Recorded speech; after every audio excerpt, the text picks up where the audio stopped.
महाकुंभ में आए थे स्नान करने। भक्ति में ऐसे सराबोर हुई बेटी, 13 साल की बेटी। तो माता पिता ने कर दिया उसे दान। सनातन धर्म की महिमा तो देखिए कि आए थे स्नान करने 2 दिन घूमने के लिए तीर्थराज प्रयाग में।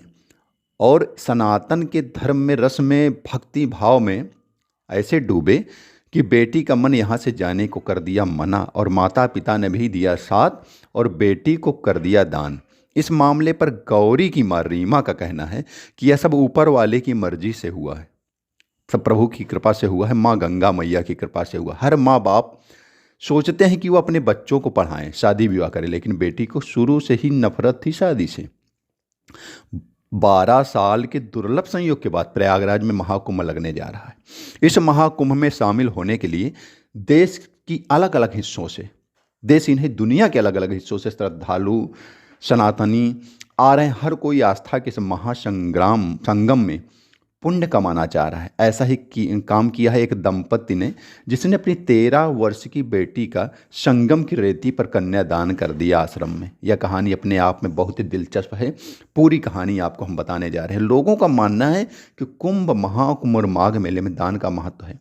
ऐसी परंपरा है कि दान करने से पुण्य मिलता है। यूपी के आगरा से आए दिनेश ढाकरे और रीमा ने भी प्रयागराज महाकुंभ में सनातन धर्म की राह पर चलते हुए अपनी 13 साल की बेटी, बड़ी बेटी पूजा को चूना अखाड़े में कर दिया दान। उन्हें खुशी है कि अब उनकी बेटी आध्यात्मिक कार्यों में लगे रहेगी, सनातन धर्म के में रहेगी और अध्यात्म में रहेगी। अपने जीवन को वह सफल बना लेगी। इस मामले पर गौरी की माँ रीमा का कहना है कि यह सब ऊपर वाले की मर्जी से हुआ। हर माँ बाप सोचते हैं कि वो अपने बच्चों को पढ़ाएं, शादी विवाह करें, लेकिन बेटी को शुरू से शादी से नफरत थी। उन्होंने कहा, हमें बहुत खुशी है और बच्ची को भी बहुत खुशी है अंदर से। बच्ची के अंदर भक्ति करते करते कोई शक्ति जग गई। उसका विचार आया, मुझे भजन करना है, साधु बनना है। वही गौरी ने कहा, हम 2-3 दिन के लिए महाकुंभ में आए थे, लेकिन अचानक बच्ची का मन बदल गया। उसने कहा, अब घर नहीं जाना। उसके अंदर भक्ति को लेकर जाग गई शक्ति। हम लोगों की तरफ से ऐसा कोई दबाव नहीं है। जब मैं 11 साल की थी, रीमा का कहना है कि मेरा प्रेम भक्ति के लिए जागृत हो गया। मुझे भक्ति करने में आनंद आता है।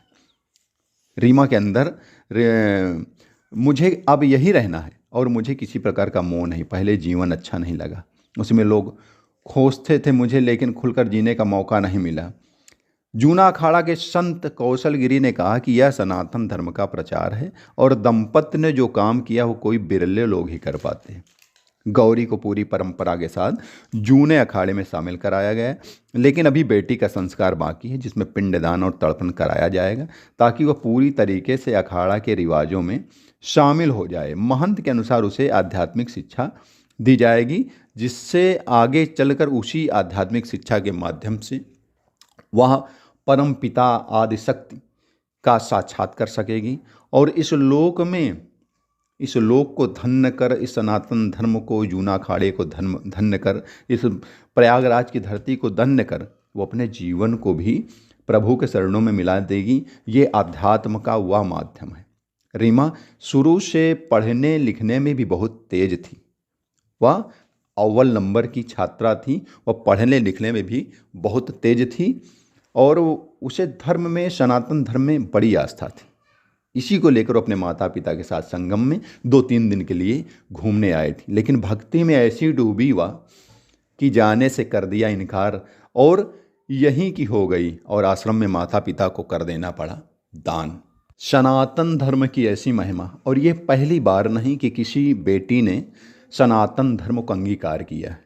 मीरा ने भी अपना जीवन समर्पित कर दिया था धर्म को, भगवान श्री कृष्ण की कृष्ण भक्त थी मीरा।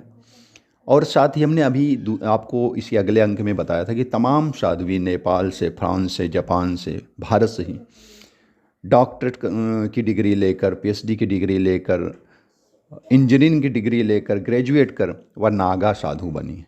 तमाम बेटियां हैं जिन्होंने अपने आप को, सनातन को, धर्म को, राष्ट्र को समर्पित किया है। उसी में से एक नाम अब जुड़ गया है गौरी का, 13 साल की गौरी, जिसको सनातन के धर्म से इतना लगाव हुआ कि उसने अपना सब कुछ छोड़ने को निश्चय कर लिया, घर परिवार माता पिता सब छोड़ वह सनातन धर्म को पूरी तरह अंगीकार कर जूना अखाड़े में सम्मिलित हो गई और उसके माता पिता ने भी उसको यहाँ दान कर दिया। यह बड़े धन्य की बात है, भाग्य।